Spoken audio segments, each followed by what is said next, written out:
Mabuhay teammates, ito ang Basketball Universe at ako si Bill Velasco.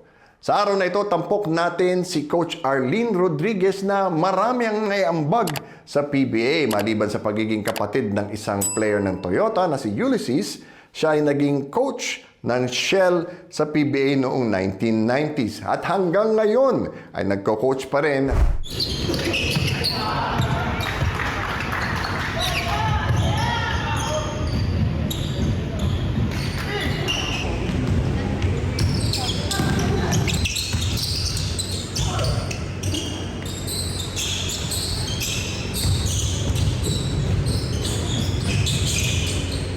Coach, ano itong camp na ginagawa ninyo?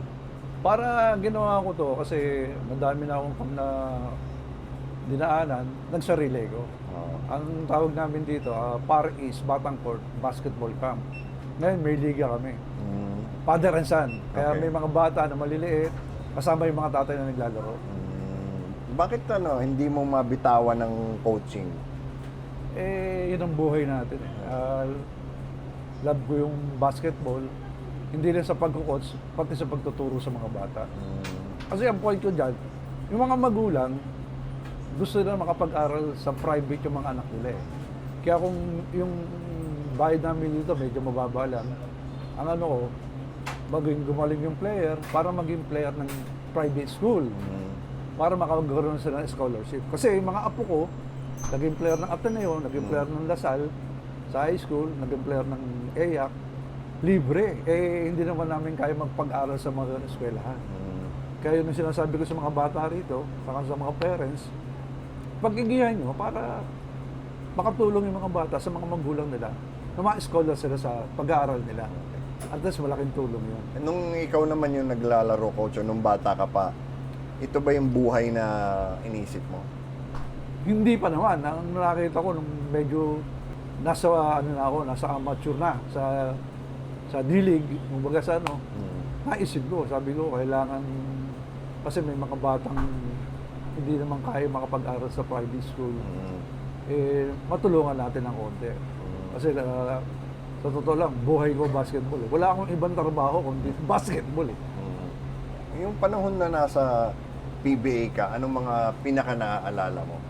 Siyempre, yung champion sila ng Shell. 1990. 1990, yun ang unang champion ng Shell eh. Tapos sa first conference pa. Pero may import yan, ando si Bobby Parts. Pero hindi kami seeded noon eh. Hindi nila inaano na magcha-champion ng Shell eh.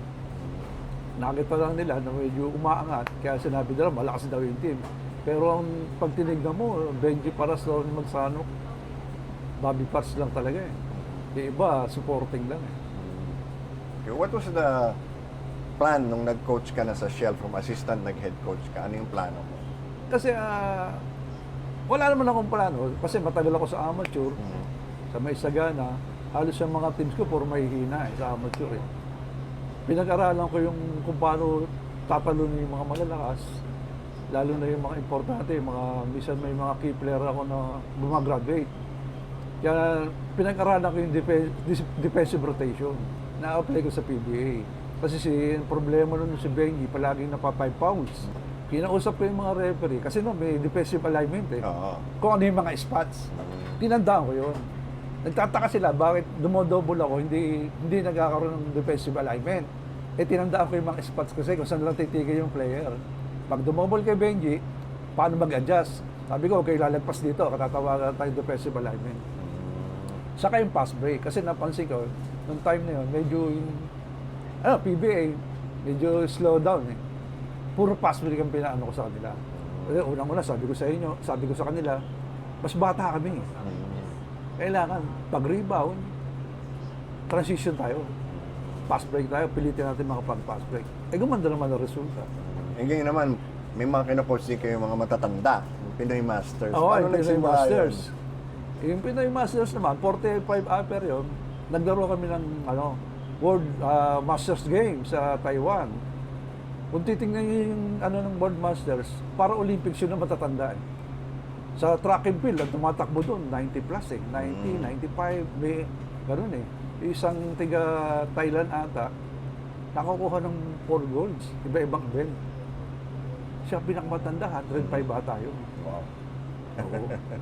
Eh yun, nakapag-ensayo kami rito sa atin, nag-umpisa kami ng December, pero once a week lang ang ensayo. Tapos naging twice a week bago mag-ano. Nag-champion naman. Nag-champion naman. Nag-champion naman kami. Okay. Coach, sa tingin mo, ano ba sana magiging buhay mo kung walang basketball? Ay, hindi ko rin alam. Hindi ko rin alam. Kasi, nung una pa lang, yun na gusto ko talaga. Basketball talaga. Basketball talaga. Okay. Ay, ano naman ang nabibigay sa'yo ng basketball hanggang ngayon? Ay, hindi. Siyempre, kumikita ng konti. Saka, feeling bata. Kasi nagtuturo ka sa bata. Yun ang number one. Kasi, nung nawala ako sa PBA, madaming kumukuha sa akin manager ng company. Hindi ko pinasukan. Basketball pa rin ang inano. So hanggang kailan to, Coach? Siguro, gumamatay na. Hanggang ano. Siguro, pag umabot ng 90, magpapahinga na ako. Okay, Coach. Thank you. Thank you, Coach. Thank you very much. At yan ang Basketball Universe sa araw na ito. Abangan kami tuwing Lunes at Biyernes sa YouTube at Facebook. Kaya like, share, subscribe at follow na rin. Laging tandaan, saan man kayo at ano man ang ginagawa ninyo, magkakampi tayo. Ako si Bill Velasco at ito ang Basketball Universe.